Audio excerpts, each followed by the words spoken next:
میں نے پوچھا تم میں محمد بن ہارون بلخی کون ہے؟ تو لوگ کہنے لگے وہ تو بڑا نیک آدمی ہے، بڑا پرہیزگار ہے۔ کہتے ہیں میں نے کہا مجھے خواب آئی ہے، حج قبول نہیں ہوا، یہ تعریفیں کر رہے ہیں۔ میں نے کہا کس طرح کا نیک؟ تو لوگ کہنے لگے جی 24واں تو وہ حج کرنے آیا ہے، ساری رات نفل پڑھتا ہے، سارا دن روزہ رکھتا ہے، بہت مالدار تھا پر ہر چیز اللہ کی راہ میں خیرات کر دی۔ فرماتے ہیں میں نے کہا وہ کہاں ہے؟ کہنے لگے پہاڑ کے پیچھے خیمہ اس نے لگایا ہے، وہاں اللہ اللہ کر رہا ہے۔ حضرت مالک بن دینار علیہ رحمہ فرماتے ہیں میں وہاں پہنچا، مصلی پہ بیٹھا تھا، سلام پھیری، میں نے السلام علیکم کے بعد کہا آپ محمد بن ہارون بلخی ہیں؟ کہنے لگا ہاں۔ آپ مالک بن دینار ہیں؟ تو میں نے کہا کہ اس نے تو میرا نام بھی جان لیا بغیر بتائے۔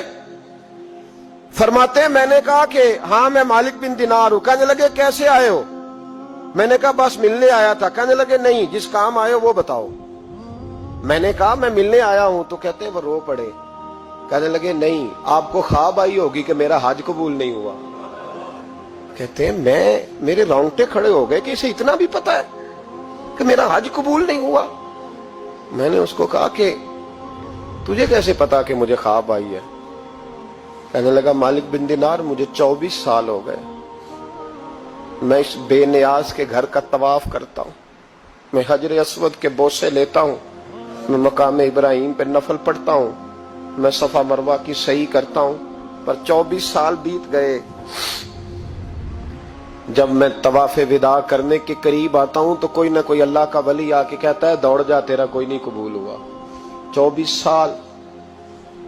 تو مالک بن دینار فرماتے میں اس کے قریب بیٹھ گیا اور اس کے گھٹنے پہ ہاتھ رکھا۔ میں نے، بندہ بھی معذور تھا، اس کا ایک ہاتھ کٹا ہوا تھا، چہرے پہ عبادت کے نشانات نمایاں تھے، اور میں نے کہا یار پھر تیرا حج قبول کیوں نہیں ہوتا؟ تو کہنے لگا مت پوچھ، تو مجھ سے نفرت کرے گا۔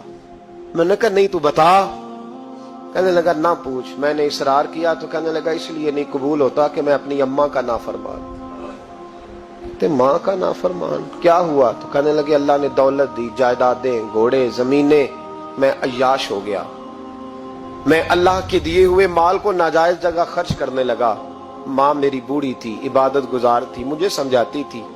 رمضان کا مہینہ، عصر کے بعد اماں تنور میں روٹیاں لگا رہی، میں گھر آیا شراب کے نشے میں، اماں روٹی دو۔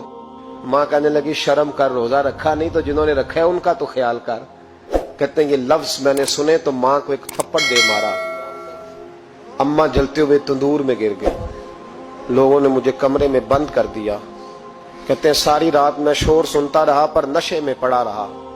اگلے دن ظہر کے بعد آنکھ تب کھلی جب میری بیوی الماریوں سے کپڑے نکال رہی تھی۔ میں نے کہا کہاں جا رہی ہو؟ کہنے لگی میکے جا رہی ہوں، میں ماں کے قاتل کے ساتھ وقت نہیں گزار سکتی۔ میں نے کہا ماں قتل ہو گئی؟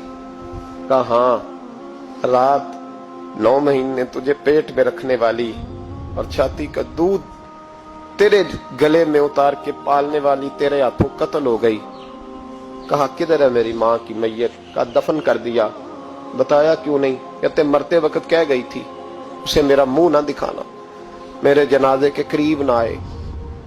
کہنے لگا میں اسی وقت اٹھا جس ہاتھ سے ماں کو مارا تھا، کلاڑا لے کے ہاتھ کاٹ دیا، جائیدادیں، گھوڑے، مکانات خیرات کر دیے، ساری رات نفل پڑھتا ہوں۔